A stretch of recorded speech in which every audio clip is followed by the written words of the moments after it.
Giants fans, thank you for joining me for another episode of Only a Giant. Unfortunately, it's kind of a weird episode with, the Giants winning, beating the Dallas Cowboys, which was a big win, but then also finding out we don't make the playoffs Sunday night when the Philadelphia Eagles gave up against the Washington Redskins, and we don't make the playoffs, which is unfortunate, but also the reality of the situation. So we'll get into that a little bit later. Let's kind of get into some of the game plan stuff for going forward here. So obviously I'd like to get my podcast out a little bit earlier in the week than, Thursday night or Friday morning by the time you're listening to this. I think the plan is to do one a week, probably Wednesday-ish, somewhere around there. And maybe once free agency gets here, we'll, bump it back up to 2 or kind of play it by ear depending on when signings and stuff happen. I love free agency. I love the draft. Combine's amazing. Offseason's kind of like really fun for me. A lot of people kind of look at the offseason as, season's over. We'll see what happens next year and then shut football off until August next year. I'm not that way. I legitimately enjoy off-season. The only downside is once kind of we get through free agency and we get through the draft, it's like, all right, let's go. I wish the season kind of started right away. Normally we do have like your mini camps, your voluntary stuff, your OTAs, and then training camp. Well, last year we didn't have a lot of that stuff. So off-season last year wasn't nearly as fun, but it did kind of come in a time where, so much sports were being canceled. March Madness was canceled last year, which that's another really fun event for me. So it was kind of crazy the way things kind of turned out, and at least we got to kind of witness free agency. We got to witness the draft, the combine. They had the combine last year? Yeah, and actually last year I think is when they kind of had the prime time combine, where they had guys running 40s at 8 o'clock at night. They had kind of a weird setup with it. And actually, I think we benefited from that a little bit with someone like Xavier McKinney, who ran a really slow 40 time. He was battling cramps, the whole time that he was at the combine, and he ran a pretty poor 40 time. And we ended up, getting him in the second round when a lot of people thought he was going to go in the first round. So I'll get back into kind of my schedule here. Sorry, I went off on a little rant there. I'm planning on doing one a week.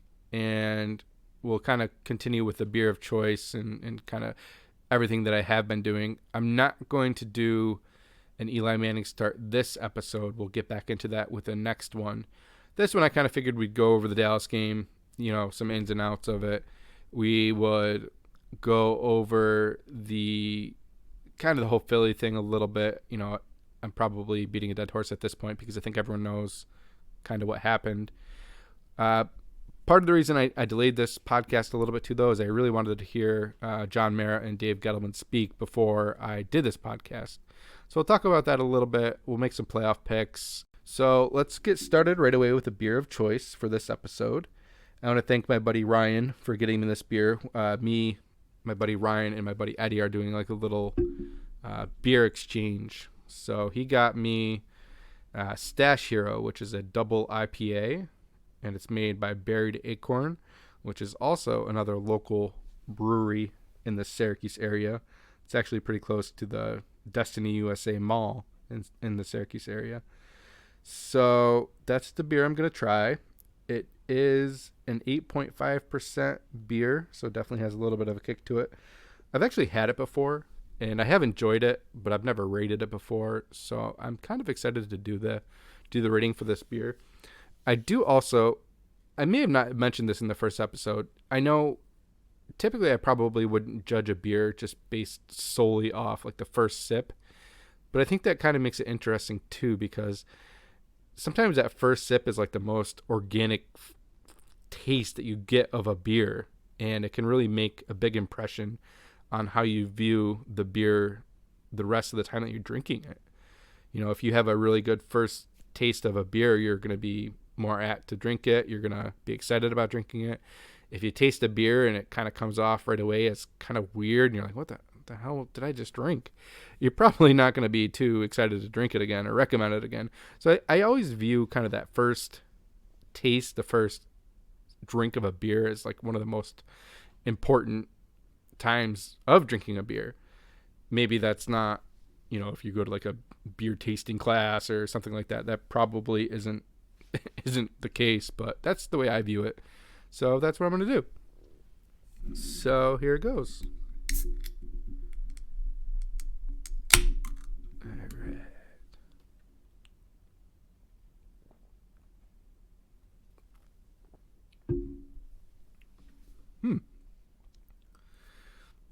Interesting.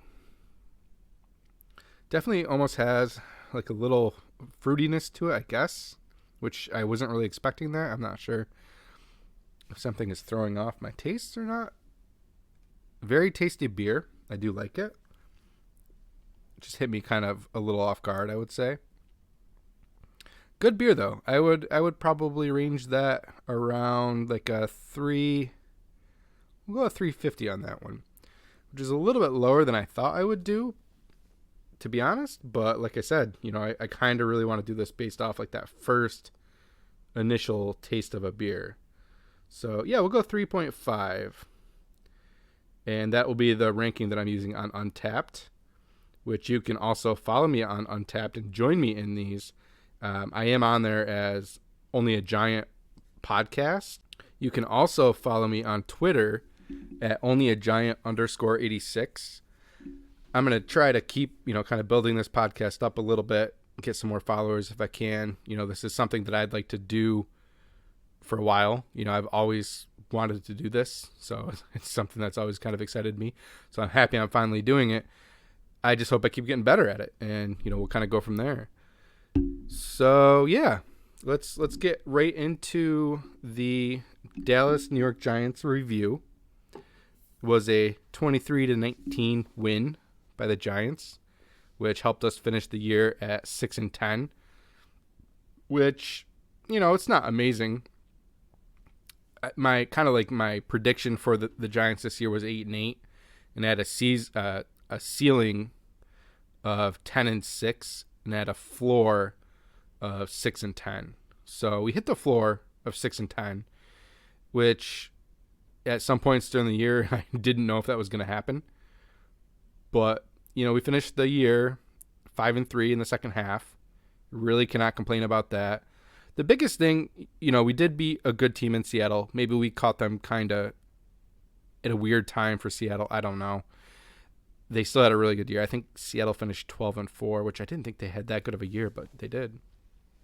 12-4 or 11-5. Maybe I'll double check that. But yeah, we beat Seattle, which was a good win. We beat Cincinnati, which wasn't really a pretty win. It may have been a different game had Joe Burrow played. And then we finished 4-2 in the division. And, I know that's not anything amazing when you kind of look at the division with how everything unfolded. Dallas, Dak got hurt. Philly is a dumpster fire right now. I don't really know what's going on there and how that's going to turn out. I couldn't tell you. The Redskins, the football team is kind of in like a disarray right now with, cutting Dwayne Haskins, going unsigned or unclaimed, I should say. Starting Alex Smith, who plays pretty good for them, but still kind of a check down king. The division's kind of weird this year, and I'm hoping in general, everyone in the division can kind of rebound off this year, except for maybe the Eagles. Hopefully they, keep getting their ass kicked. But the division was just weird this year. Dallas wasn't nearly as good as expected. Even, not having Dak, you still thought Andy Dalton would be able to kind of bring him into the playoffs and have a good year. But I don't like the job that Mike McCarthy is doing there, and I'll talk about that a little bit later in this episode. So I hope he stays there for a long time. Ron Rivera and the Washington football team, I think they're putting together a really good defense. They have some tools on the offensive side too to be kind of a contender in the division. And obviously they need something at the quarterback position, whether that's Alex Smith. I wouldn't be overly shocked if you saw someone like Cam Newton go there. Division's just in a weird spot, though. I do think next year the division certainly could be much better. But my point is, we finished 4-2 in the division. And that might not mean a lot, but what it does mean is we beat Philly this year. We haven't done that in a long time. 2016 maybe or something like that. I don't remember the exact number. We beat Dallas this year. Two teams that we just can't seem to beat of late. We maintained our dominance against the football team. And that's good, and I'm happy about that. We got to keep that up. But I'm just so happy to see that we beat Dallas. We beat Philly. Really, both teams we should have beaten twice. So I just kind of hope it leads to us establishing ourselves as one of the better teams in the NFC East. And going into next year, maybe we can, really start asserting dominance over some of these teams. I do strongly feel that going forward, I think probably the football team, the Washington football team, is probably the biggest challenge. Dallas will always be there probably, but I just don't have faith in Mike McCarthy. They always seem to hire people that will just fit right underneath Jerry Jones' thumb, and he can kind of control things. McCarthy's a bum. Let's be real. So, once again, kind of went on a little rant there. So, back into the game. For Dallas, Dalton threw the ball 47 times for 243 yards with an interception. Dallas ran the ball for 108 yards between Andy Dalton, Zeke, Tony Pollard, and CeeDee Lamb. Really, I think the one that hurt us the most was Andy Dalton running on us, because he kind of had a couple timely runs that really Giants were not ready for. And, we did a really good job on Zeke. We did a really good job on Tony Pollard. I thought Zeke, was he injured? What was going on with him? I think the easy answer is that he was injured. But I don't completely buy it, because if you kind of remember, as we kind of get into the third and fourth quarter of the game, he had some really powerful and very explosive runs where he kind of was carrying some Giants with him. He was doing kind of everything he could to get extra yards, but like in the beginning of the game, it seemed like he was just checking himself out and trying to do his best to get out of the game. It was really kind of weird. We did a good enough job against the run to really kind of hold them. As far as the passing game, I think you kind of had your usual suspects. Cooper had a couple catches, CeeDee Lamb had a few catches, Michael Gallup had a few catches. The person that kind of hurt us the most, though, was Dalton Schultz, which I wasn't really expecting, I'll be honest. I kind of looked at him as like an afterthought with all the other targets they had. But he was targeted 10 times. He had 7 catches for 70 yards. He just seemed to be in the right place at the right time and seemed to be open a lot, which I wasn't expecting. But even in that front, I think the Giants did a really good job defensively in the passing game. So, it didn't hurt us enough to force us to lose the game, even with our, suspect offense. We scored 20 points in the first half, and that's something that I don't think is being talked about nearly enough. 20 points in the first half. We haven't scored over 20 points in a few weeks, I believe. My last podcast actually said I really think strongly we need to score over 20 points to win this game. So that means we scored 3 points the rest of the game. Now, the third quarter was kind of a cluster. We had a couple turnovers, some bad third downs. Kind of everything was going against us at that point. So the fact that we were even able to maintain a lead and play good defense really kind of speaks volumes about the job that Patrick Graham did with this defense. Giants offensively, Jones had a really good game, 17 of 25, 229 yards and a touchdown, 2 touchdowns actually, sorry, and an interception. Interception, obviously, that was the Engram play, and Engram had a couple of key drops in this game. I'll talk about that a little bit more in a moment about Engram, because I do have some thoughts on him. But Gallman ran for 11 carries with 65 yards. I understand that we're throwing the ball pretty good this game, but still, 11 carries for 65 yards. Why the freak are we not running the ball more? Dallas had 80 offensive plays in this game. 80. If we could control the ball a little bit more and cut that number down to 60, this game is a blowout. Giants were winning this game, 34-14 or something like that. But we don't stick to the run. We get in third and longs, and we pass to people like Evan Ingram, who has issues, and it kind of is what it is. Probably the offensive player that had the most impact on the game was Sterling Shepard. He had a 24 yards rushing with a touchdown, and he added in 8 catches for 112 yards. Probably his best game of the season, and maybe possibly one of the best games of his career. Showing he's definitely has some fight. I wonder if having Dante Pettis in there kind of opened things up a little bit for him, because Pettis was able to stretch the field a little bit more. Pettis wasn't targeted much. Funny enough that he was actually second on the team for receiving this week on 2 catches for 43 yards and a touchdown. But I wonder if that helps open things up in the middle of the field and kind of underneath for Shep to kind of make the plays that he made. I thought it was pretty funny on the touchdown catch for Pettis. Jones drilled him right in the face. He was like, "Here, catch this." It kind of honestly reminded me of like an Eli throw, just with a throw where just puts it right on the spot and says, "You better catch this." It was a pretty throw. It probably could have been led out a little bit more in front of him. But, you can't really fault Jones too much on that, or Pettis. They've hardly had time to work together. The minute Pettis was here, I think he was on the COVID list and probably really didn't get a lot of time to practice with Daniel Jones. And then Jones was hurt. So they're still probably working on their chemistry together. He's someone, though, that I do hope that we give him a chance in the offseason. I hope him and Jones can get together and work and see if they can develop some type of chemistry. I'm pretty low on Slayton after this year.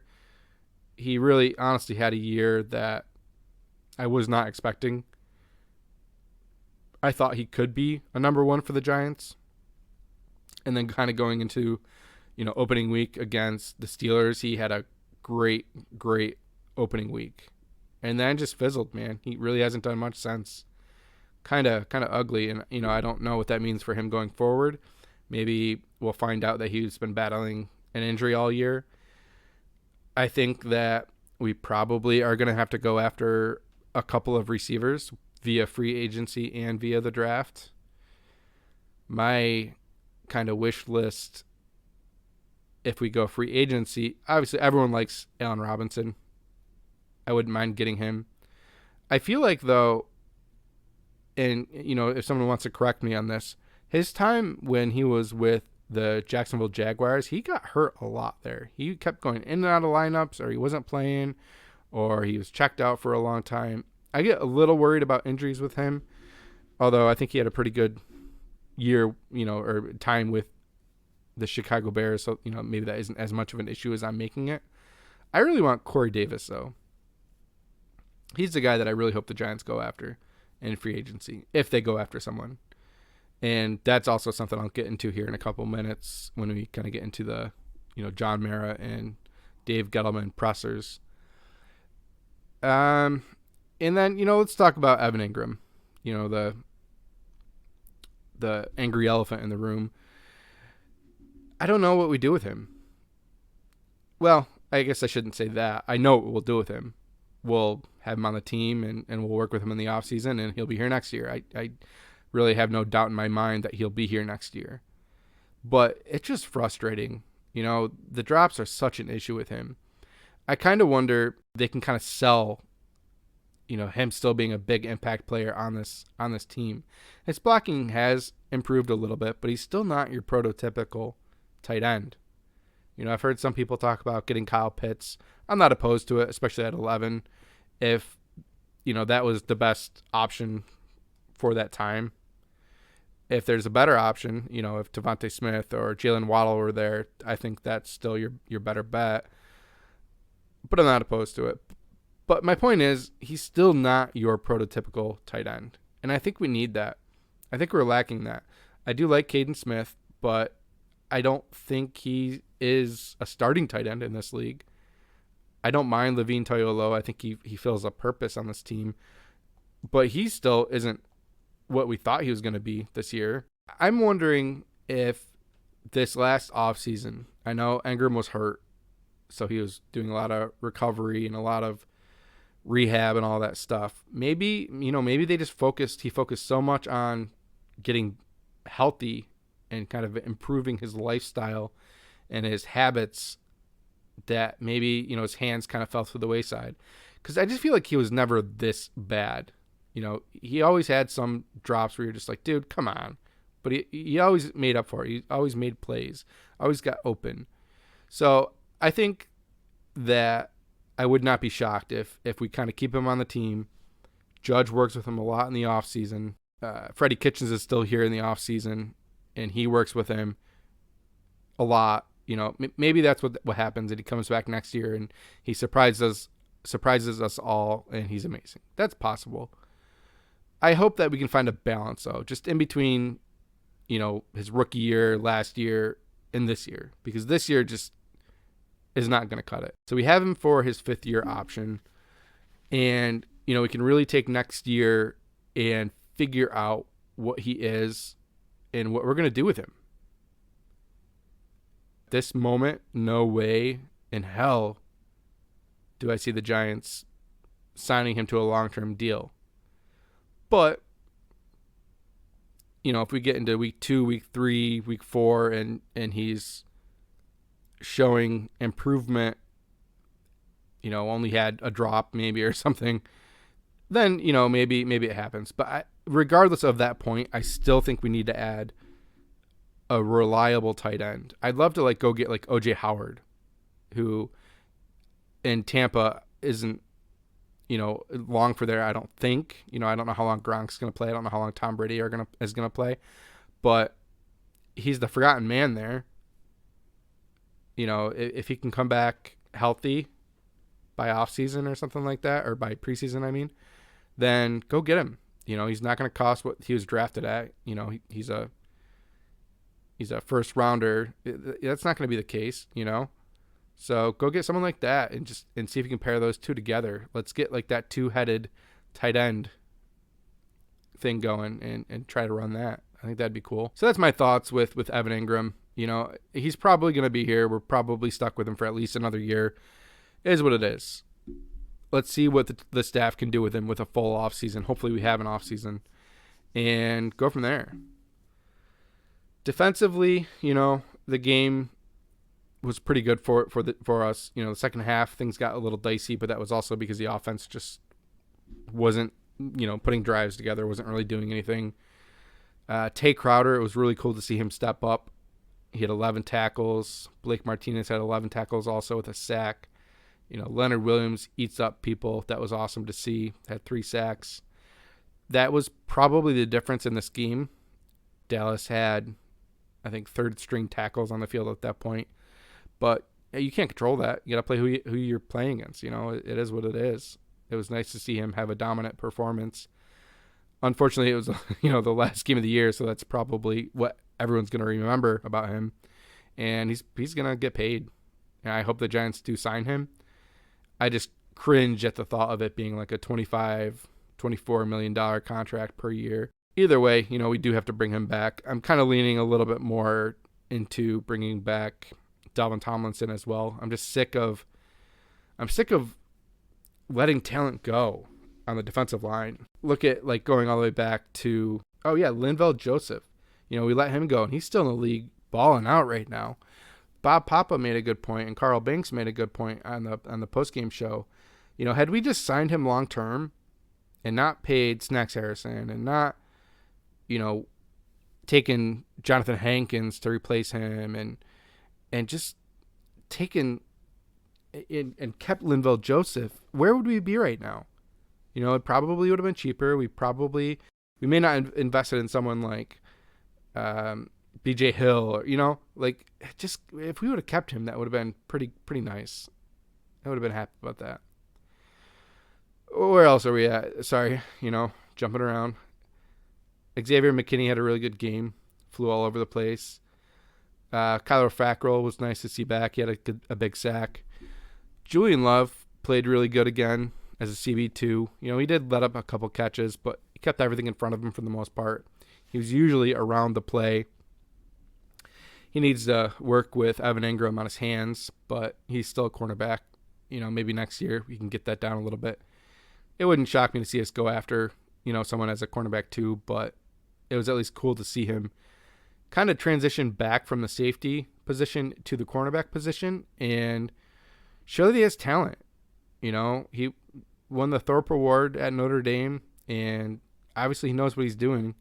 So I kind of hope we give him a chance to compete. It was kind of crazy with Isaac Yadam. He was playing pretty good, and then he kind of fell off a little bit. And then, Julian Love comes in, and you barely see Yadam after that. So, Julian Love must really be playing really good to kind of make that change. Some, normal things that for the Giants have kind of cost us. 0 for 7 on third down. Always a big issue. Dallas was 6 for 17, which obviously it's better than Giants. It's still not great, but get back into, Dallas had 80 plays, and the Giants defense held them to 307 yards. Pretty awesome. Some other things from this game that just kind of bugged me. Obviously that Jordan Lewis personal foul where he basically used his helmet as a weapon and hit Caden Smith right underneath the chin strap. Just a dirty, ugly hit, ugly play, smiling and laughing about it. I really think he should have been ejected for that. If a Giant did that, I wouldn't have been thrilled about it. Not thrilled at all. It just was an ugly look, ugly play. If the refs aren't going to take him out of the game at that point, Dallas should have. Something should have been done. I'm sure he'll get fined if he hasn't already. Maybe they should, suspend him for a couple games starting the year next year. But that was ugly. That was a really, really ugly look for Dallas, for the league. And that kind of leads me to just Dallas in general. They seem to be so undisciplined. They just have so many stupid little things that happen that really could affect things. The CeeDee Lamb play where he gets called, where Darnay Holmes gets called for holding.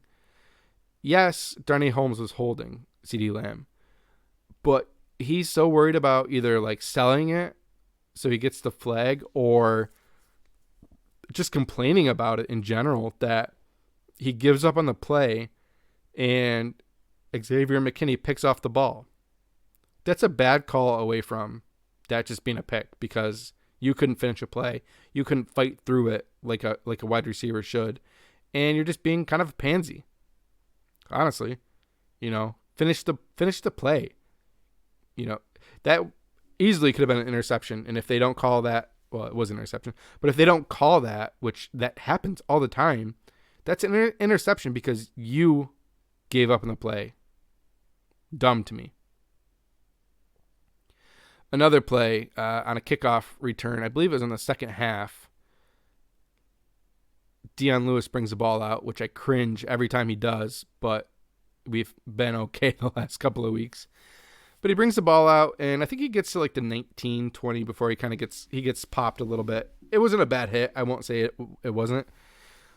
But why are the Dallas Cowboy players acting like they just, had a turnover to win the game, or they had some amazing play? Like this isn't the 14-yard line. This isn't the 5-yard line.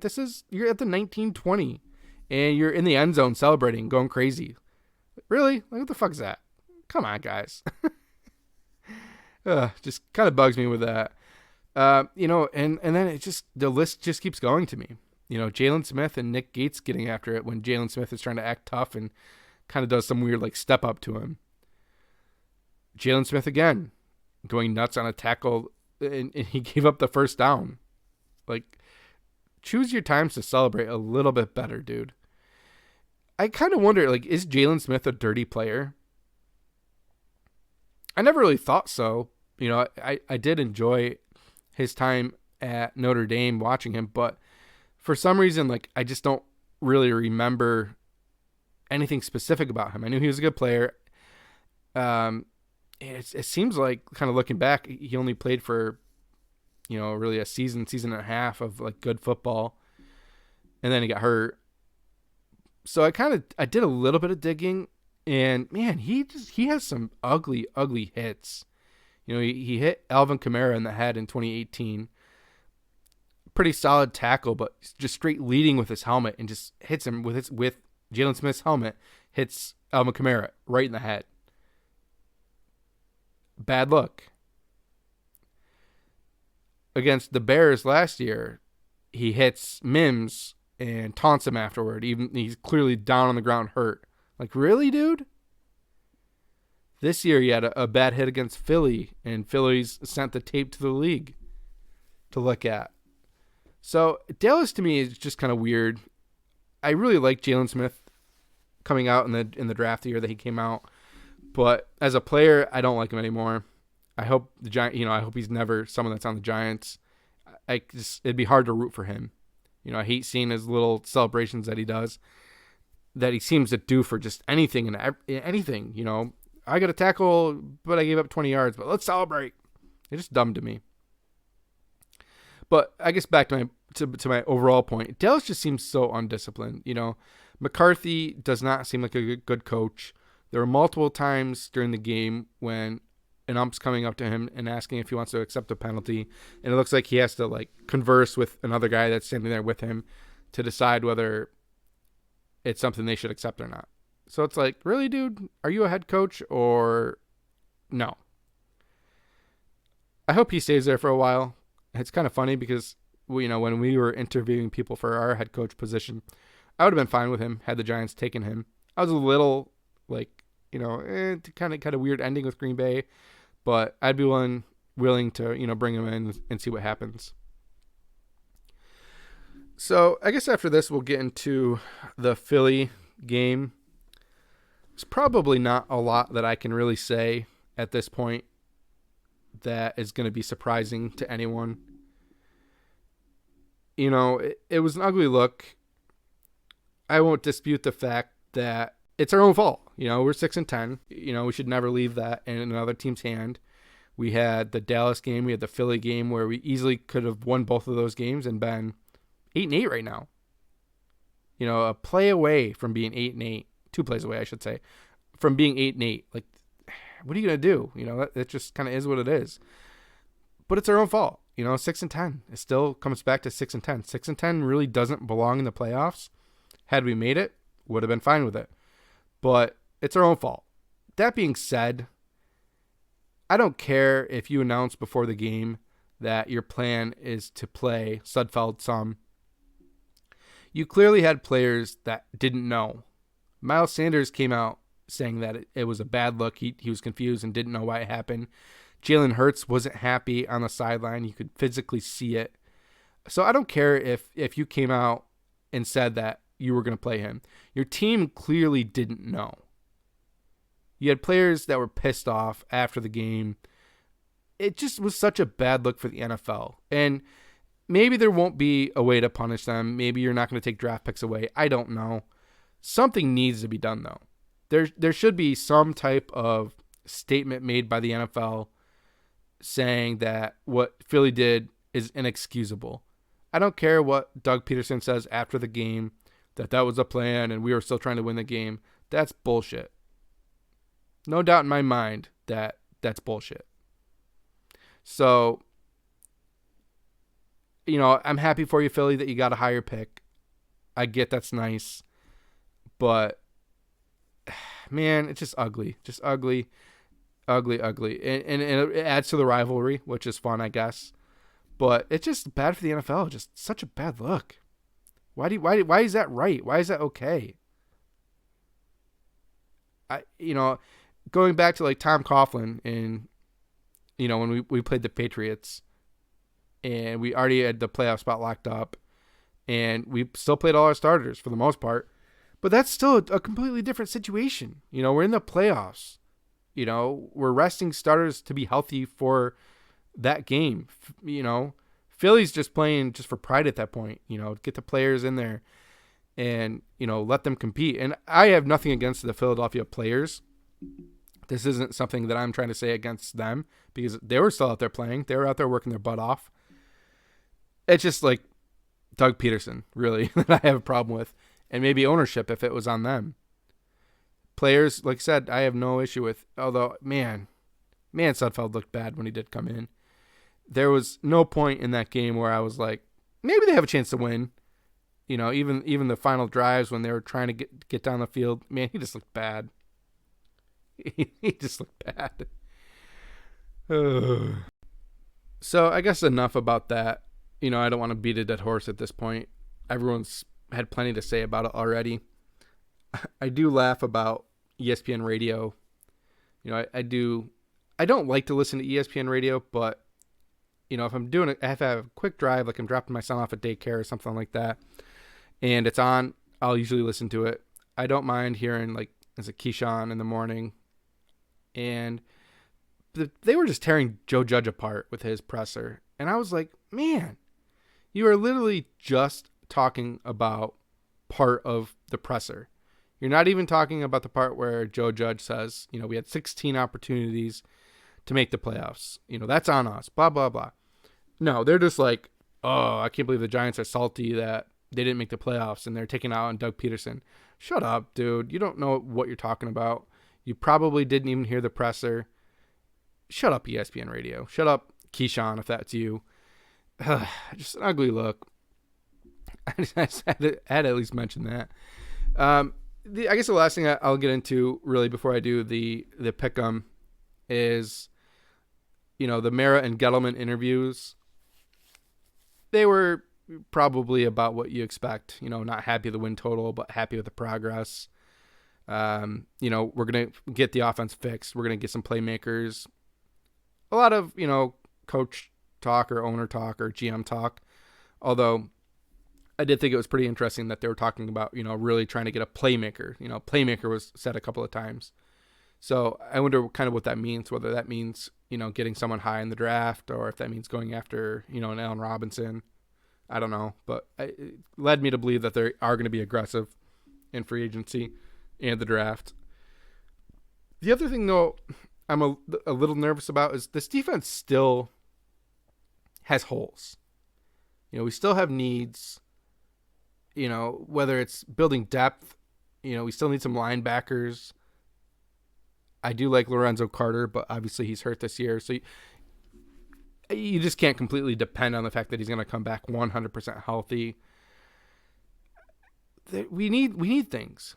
I like Julian Love, but does that mean we just plan on going into the regular season with him next year? Maybe, but that doesn't mean that we can't add depth. That doesn't mean we can't add players to compete. We need an edge. That's something that we strongly need. And I think if we get an edge, that's going to do nothing but help, our defensive line. So my main thought with that is I'm excited that they're talking about getting a playmaker and fixing this offense. I like that. But we can't rely on Patrick Graham to have a perfect game plan every week to win.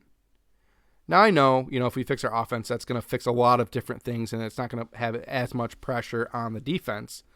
But, there were games this year against good teams that we were just getting shredded. And it just felt like there wasn't a lot that we could do to stop them. The soft zone stuff against Baltimore just got torched. We really couldn't get any pressure. And now, I understand Lamar Jackson's a different beast and all, but it just seemed like, when quarterbacks were on, there just wasn't an answer. And, this is the NFL, so the quarterbacks are good. So I guess maybe that's standard, but it would be nice to, keep focusing on the defense a little bit as well. And keep building on that. Don't settle for ninth best in the league, which is still a really good number.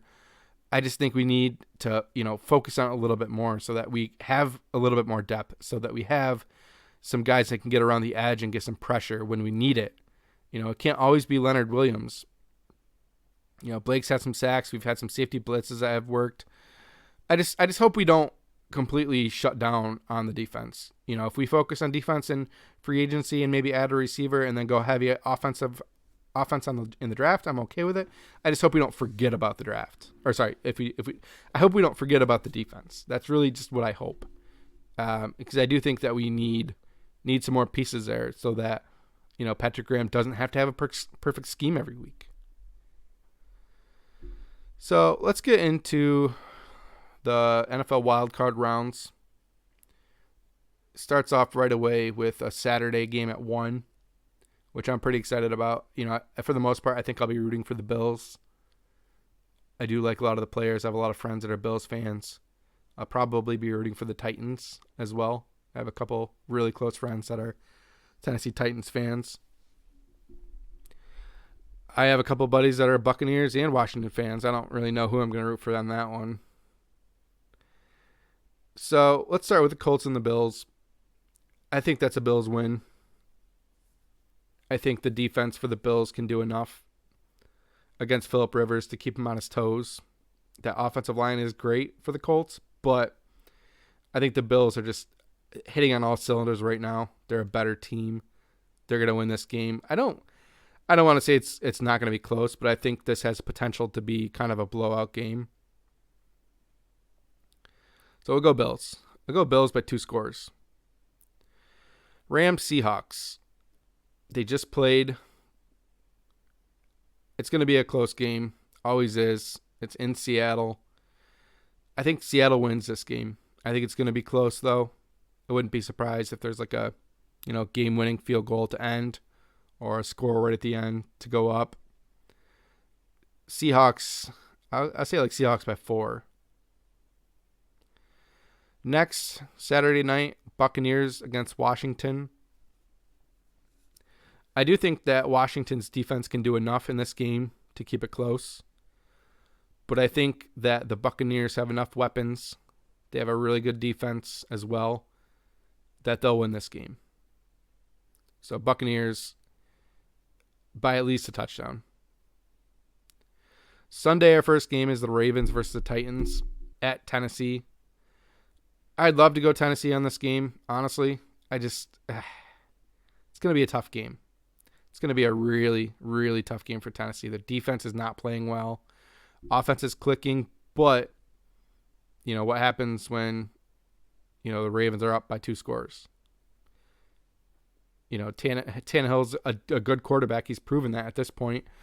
But can he do enough to, get the team back if they need it? I'm going Titans on that. Or sorry, I'm going Ravens on that. I think the Ravens win by at least 7. Next, we'll go Bears versus Saints. This is a game that the Saints should win. Wouldn't shock me if the Saints kind of blow them out. Lastly, we're going to go Browns versus Steelers. Honestly, I'm going to go Browns on this one. I think the Browns are going to win this game. They're going to surprise a lot of people. It's going to be a big win for the Browns community, for Cleveland. And, Stefanski probably not being at the game. It'll be a big win. It's gonna be a good look for the Browns. And the Steelers are going to be kind of left sitting, wondering what happened to their offense, wondering what's going on with Ben Roethlisberger. Is he going to keep playing? So, guys, this is all I want to do for this episode. It'll be fun to watch the playoffs this weekend. And hopefully we'll hear something about Jason Garrett getting a head coaching job. I did love to see Patrick Graham sign his extension and stay with the Giants for at least another year. So for the moment, let's go Big Blue. I guess let's go Bills this week. And yeah, we'll see you guys next week. Let's freaking go.